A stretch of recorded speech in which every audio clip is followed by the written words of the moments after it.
बिस्मिल्लाहिर्रहमानिर्रहीम। Welcome to my channel UBI pension news update. I hope कि आप सब ठीक ठाक होंगे। आज का हमारा टॉपिक है यूबीआई पेंशनर्स के लिए ब्रेकिंग न्यूज़। यूबीआई की पेंशन में इजाफे के हवाले से लेटेस्ट न्यूज़ अपडेट। टॉपिक की जाने बढ़ने से पहले आपसे गुजारिश है कि अगर आप चैनल पर नए हैं तो चैनल को सब्सक्राइब कर लें ताकि सरकारी मुलाजमीन और पेंशनर्स के हवाले से आने वाली हर न्यूज़ अपडेट से आपको बाखबर रखा जा सके। तो बढ़ते हैं आज के टॉपिक की जानिब।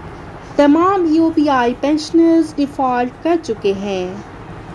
मकानों के किरायों में 200% इजाफा, स्कूल फीसेस में 80% इजाफा और 300 वाला गैस बिल 2500 रुपये और 2000 रुपये वाला बिजली बिल 8000 रुपये, 800 रुपये वाला आटा 6000 रुपये और 200 रुपये वाला घी 640 रुपये और 6 रुपये वाली रोटी 20 रुपये।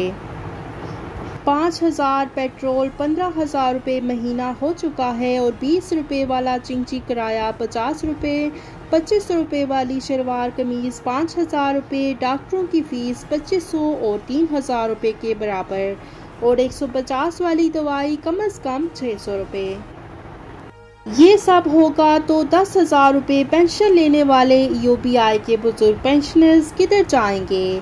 यूबीआई के गरीब बुजुर्ग पेंशनर्स डिफ़ॉल्ट कर चुके हैं और हुकूमत माँ की हैसियत रखती है, लिहाजा हम हुकूमत से पुरज़ोर मुतालबा करते हैं कि यूबीआई के गरीब बुजुर्ग पेंशनर्स की पेंशन को मौजूदा मजदूर की कम अज़ कम उजरत के मसावी किया जाए। वीडियो को लाइक कर लें, ज़्यादा से ज़्यादा शेयर करें। अगर आप चैनल पर नए हैं तो चैनल को सब्सक्राइब कर लें। मिलते हैं नेक्स्ट वीडियो में, तब तक के लिए टेक केयर, अल्लाह हाफ़िज़, अल्लाह निगहबान।